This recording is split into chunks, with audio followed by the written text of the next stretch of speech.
Grand Rising, good morning. Welcome back to another chance of life and trying to get it right. Understand a different, perspective than yesterday. I am the scientific spiritualist, Eric Coggins. And today I have a even more sensitive, touchy, controversy topic, and that will be relationships with a self-entitled polygamist. Now, for this content, it will be very personal from my own experience, and I am speaking in terms of helping the collective. I know that I will probably be judged and looked at in a certain manner, but that's a certain type of confidence that I had got to at this point to not really give a fuck about. Excuse my language for those who think that, word is harsh. But I would like to first start with a little history about myself as far as my relationship mindset has been. Since a kid, about 5 years old or younger, I have been infatuated, obsessed with women. Okay? It started out with my pre-K teacher, and to all the little girls in my kindergarten class. I was a little managed boy. Uh, I had to have an early talk from my mom and dad about, the bees story. Okay? Because of whatever type of masculinity type of things I was growing up around, conditioned to be. I grew up in a great household where I haven't experienced anything like being molested or seeing anything of that nature or being a young person. So I don't have any really dark things that would pervert my mind to some people's extent of why a person would become a polygamist or in that nature. I don't have anything like that in my story. So for me, it is strictly being based off of being obsessed with women. And for as long as I can remember, um, I've been, called the ladies' man or a player or, terms of that nature, and always disassociating these things with something higher, but just, practical meaning of like, he's just a good looking guy and he gets a lot of girls and he's a player. As life progressed and got more complex, we won't skip around too much. Let's just start with high school, right? Um, I started to really step into the power of what I am to the opposite sex, meaning getting attention from women in different places and being more advanced than the average person at my age at the time, but at the same time having a sense of innocence about myself that was somewhat corrupted, but not too corrupted to the fact that I had started being sexually active. It wasn't until I was 14 that I lost my virginity. And I will not put any information about the people that I'm talking about, so I'm just going to speak in general terms. This girl was a very, very nice girl in terms of what I had been dating, and she was what you can say a rebound from my quote unquote first love, and that's when my sexual activity began. But she didn't know it. Nobody knew it at the time because I carried myself in such a manner where you wouldn't know I was a virgin, but I was. So from that experience, it opened up the door to just being promiscuous to different females that I was coming in encounter with in different ways, where it just started off with oral or other type of things. And that conspired into my first threesome at the age of 15. Now, I don't know how many people have experienced things like that early on in life without it being some type of, you grew up in a weird situation and you doing those things, but just being promiscuous and stuff. I haven't met a lot of dudes my age or younger that experienced that. So it wasn't something that I connect with on a level with the average person. So, in a way, I guess this is when the narcissist was starting to be created, in a way, meaning that I was taking my confidence and ego to another level in my mind. And that created a lot of complexity with every girl that I encountered after.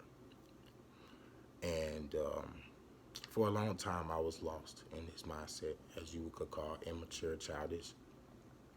and I created a lot of different connections and friendships with women. And up until I say around um, a little after graduating high school.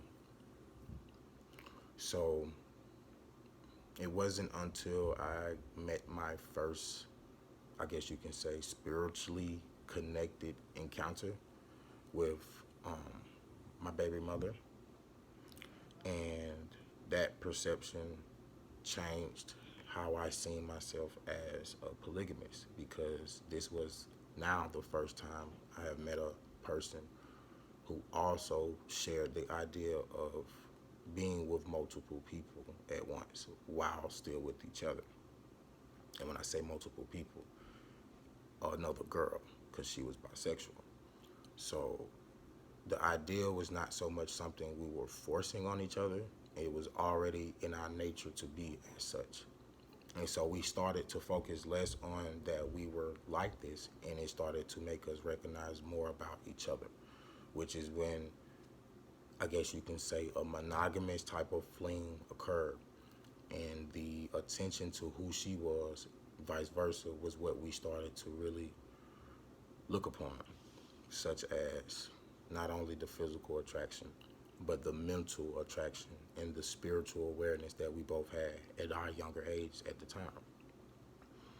So this what I would call probably romantic soulmate or past life soulmate encounter that I experienced, it opened the door for other spiritual connections and things to come through to further my complexity of being a polygamist, self-entitled.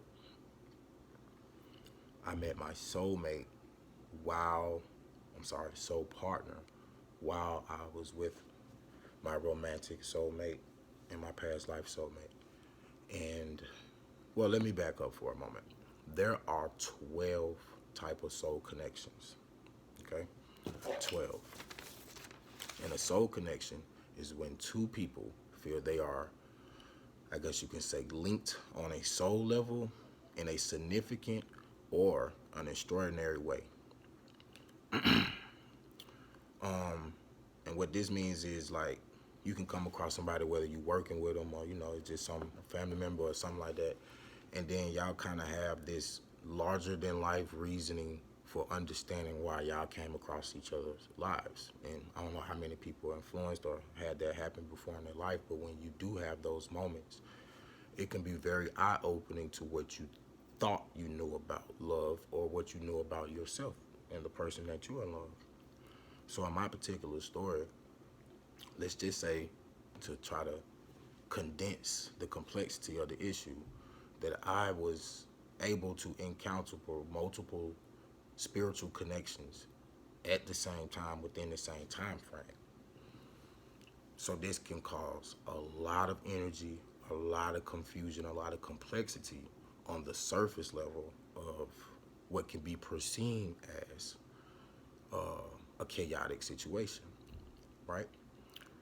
So to further give you some degree into what a soulmate could be, a soulmate seems, by the connotation that it just referencing to exclusiveness, like as in your soulmate is one person. This is critical to understand. This is not true. You have many soulmates. Now, this goes back to my prior first two videos. If you haven't checked them out, please go take a look. Into the conception of the creator or God and the goddesses and so forth, right? Because we get to this part about being spiritually inclined and then being of the earth inclined. And let me break down those two separations. When we think about the creator, if you follow my last story, you can understand what I mean by the creator, the supreme entity of everything, right? When that created, it was one, meaning everything comes from one. Everything that exists in this whole reality of us being conscious of it came from one source. Many different things from one source. So when you think of that in the simplicity of what love is oneness. Simple as that. Oneness. Two together, one. Three together, one. Billions together, one. Right? But this collective into this reality is split into a different conscious, a perception of that. Meaning we all come from one, but then becoming multiple things, we don't want to unite back into that oneness that we know we come from. The reason that is because the illusion of the ego, the separation of us being two different people now creates the illusion that there is separate types of love. There's a separation between you and I, when you and I are both just the I. And in this reality, we agree to be individuals, to see the eyes and to recognize them and appreciate the differences that are from the same source of the oneness. This understanding is the basis of true polygamy, meaning love is not to be caged, love is not to be jealous, love is not to be confined, love is not meant to be conditional, right? And with that, that goes a long way into how that does not necessarily equate a monogamous relationship. Another point, if the supreme being, God, or the creator, was a monogamous, how would this then play out into the world? There would be certain people who's choosing to have love and certain people are not. Certain people who will feel worthy and appreciated and those who will not. That selfishness is not how the world was created, nor was it an intention for the world being created. Now, this complexity for anybody who's an individual is too much to grip because we're not made to want to love everything, yet we are. And the isolation of our love then becomes in two type of different categories. You can have intimacy type of love, and then you have unconditional type of love. Now, to further my point in life, how you just never just love one person. If you have children, and if you have multiple children, do you love those children differently? Do you love those children differently than you love your spouse or your parents or your closest friends? And if you do, then you shouldn't. There should only be one type of love, but yet we have several different examples of different type of loves which we all are engaging in at once.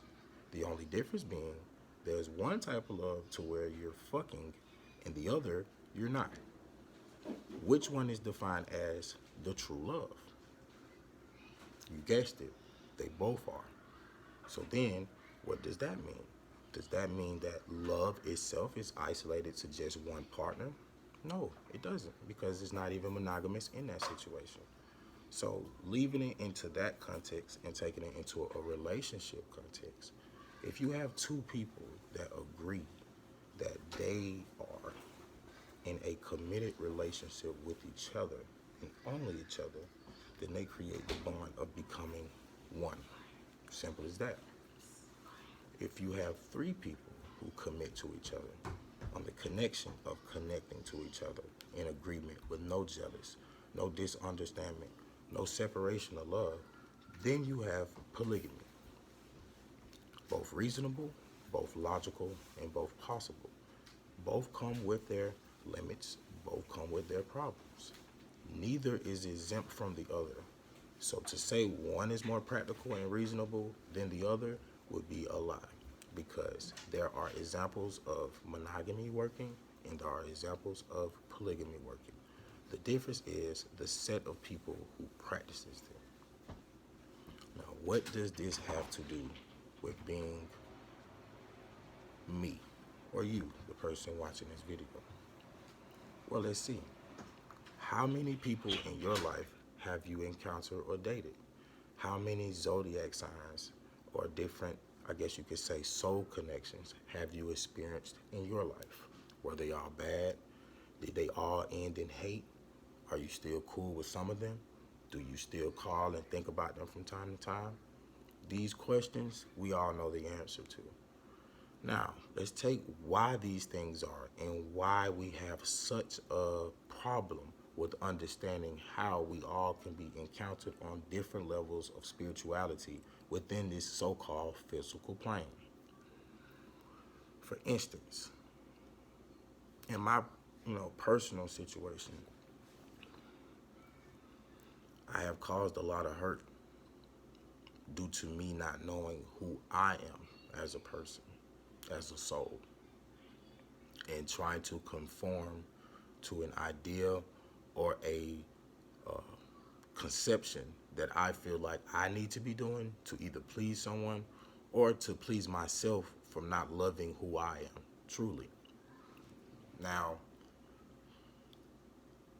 this this uh this hurdle of dealing with this emotional frustration has a lot to do with my zodiac sign and my complete reading chart.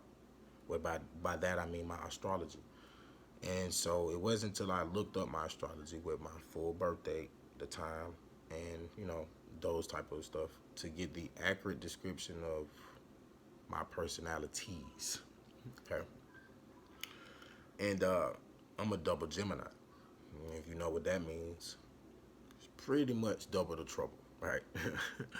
And I guess I have tendencies to become a narcissist in my lower self. And in my higher self, I can be a loving, caring, very intelligent person.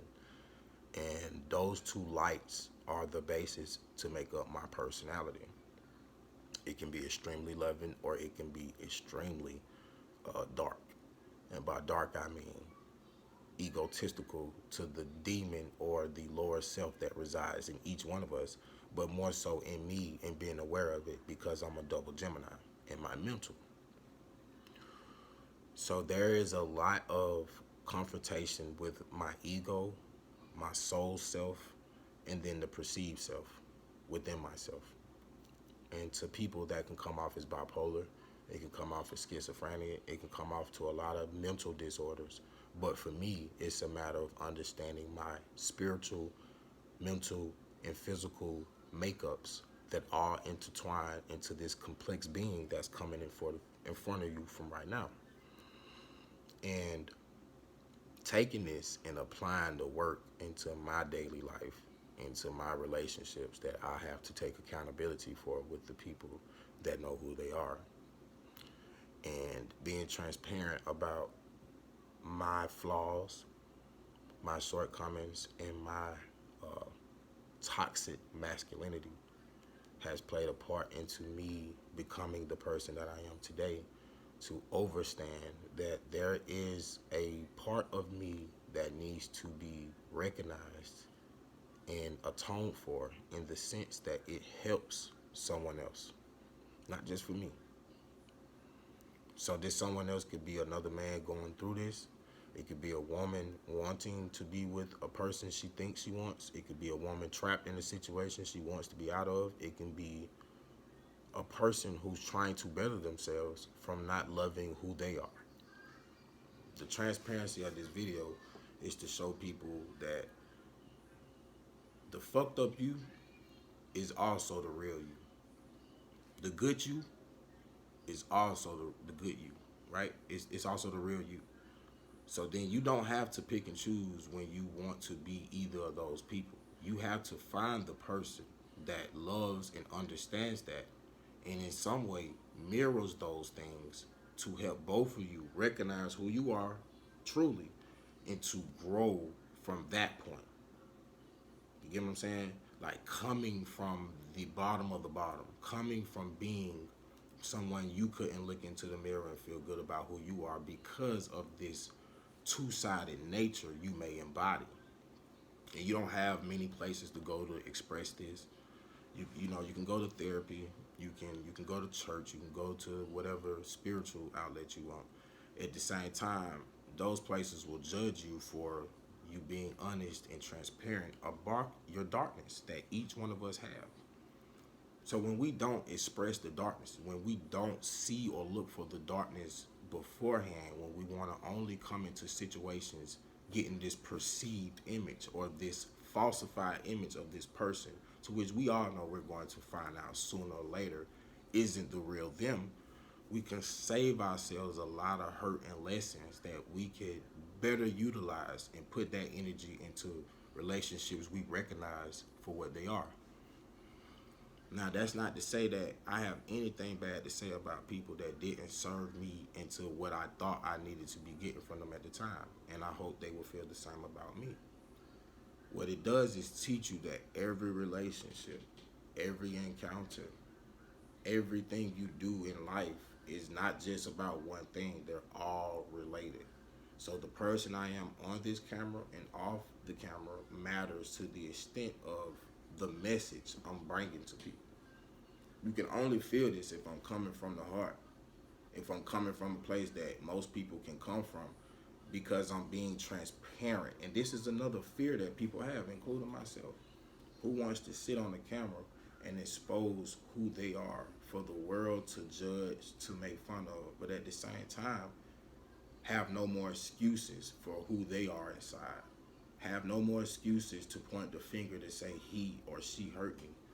Or have no excuses to say that life is, horrible and you can't change your perspective or your circumstance because you feel trapped, you feel unaccepted, you feel misunderstood.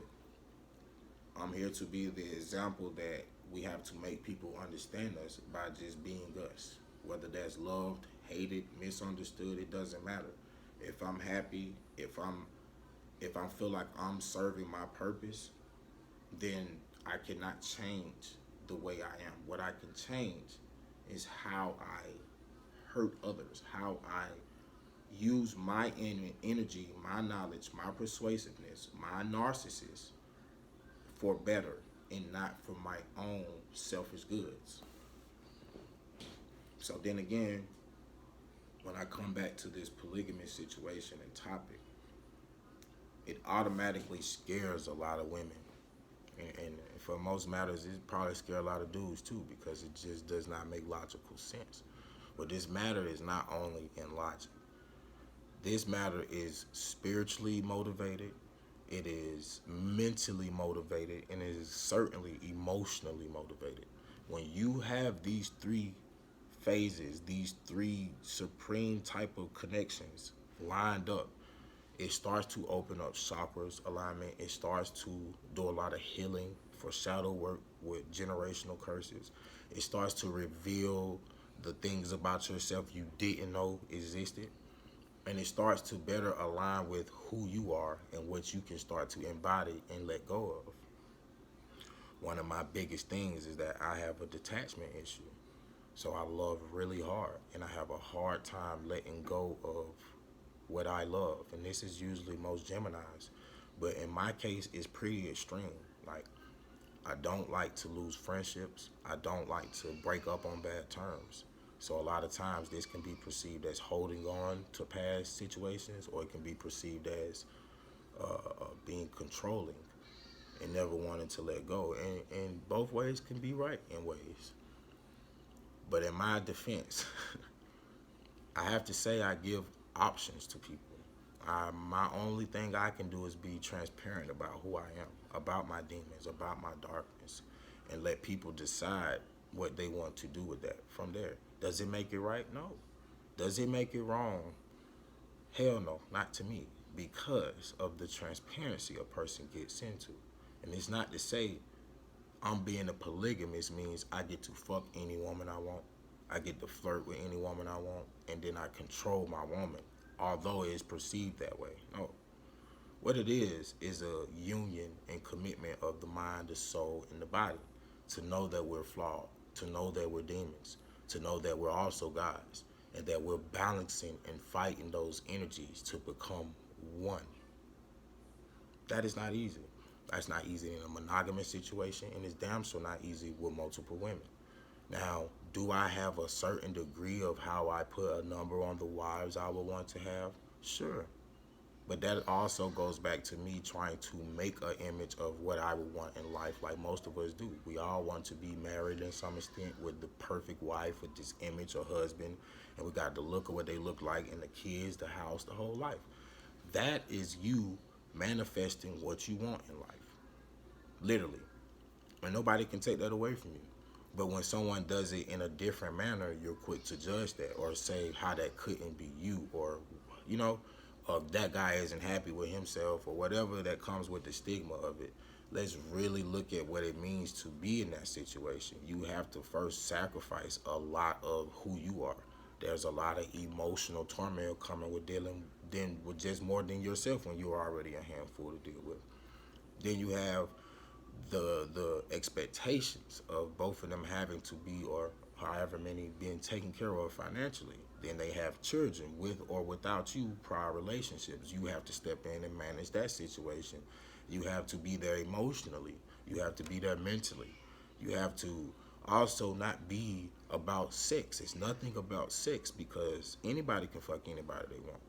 Anybody can go have sex with people. That's not what we do this for. That's not what the basis of polygamy is. Polygamy is the basis of understanding love. It's not the all be all that you have in relationships. It's also the support. It's also the need to feel free. It's also the need to feel understand. It's also the need to have unconditional love. It's also the need to not have to be everything that someone wants you to be. It's also the need to understanding that it takes more than just love to build the foundation of what family is, because a lot of times we see love ain't based in nothing when it comes to building a relationship, other than love can have you thinking a lot of shit that nor the rest of things that you end up having to take into account, like finances, connection, relatability, same interests. You know, growing apart is also a big thing within not finding out who you are as a person. And how can we become fully engulfed into committing ourselves to anybody when we never really even know ourselves? And so this is not to take away from monogamy. This is not to, again, emphasize polygamy. It is to really bring up to awareness that men and women both are more alike than we are different.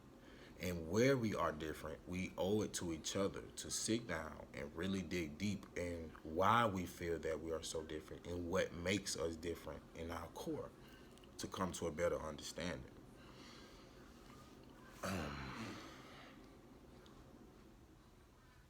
When I think about what it means to a woman to have to hear her say when she wants to share a man, and the first question most women ask me is, well, what would you do if she says she wants to have more men? She feels like it's not fair for you to have multiple women and she has to only be with you. And, you know, I agree. I totally agree. This is the point I make to that. I'm not a hypocrite. So I know that there are women who can have multiple men and want multiple men. And if they can find the man to agree to that, that is no different from a polygamous situation where the man has multiple women and the women agree to choose him as their man, their husband, as sister wives. Now, this understanding goes over the average person because all we hear is sharing. We don't hear shadow work. We don't hear generational curses. We don't hear uh, uh, uh, being confronted by your darkest places with people who are there to hold you accountable. We don't hear that side. We only hear sharing, as if it's just one-sided image of polygamy being me with multiple women and we just fuck around and fuck all day and do what we want, and it's just chaotic and based in sex. That's furthest thing from the truth.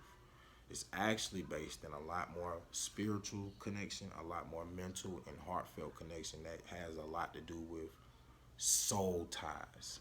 Again, going back to the different spiritual connections. Now, I just wanted to name a few of these. It's 12. And if you're big on numerology, you get why. 12 is a big number, like the zodiacs, like other things that fall into the spiritual aspect of life. And then when you add 12 up, it gives you 3, which in the numerology is love and understanding and the simplicity of it. But for the purpose of using terminologies of spiritual things, There are 12 spiritual connections that people have, will, and do encounter. The first one is a soul partner. You got to do your own research to look at the differences because I'm not going to define them for you guys. I just want to touch on them and then give you a brighter, perception of how deep this shit really goes when you do your own deep research into it. You have soul ties. You have past life soulmates. You have karmic soulmates. You have romantic soulmates. You have the twin flames. You have the companion soulmate friend. You have the group family and soul groups. You have the kindred spirits.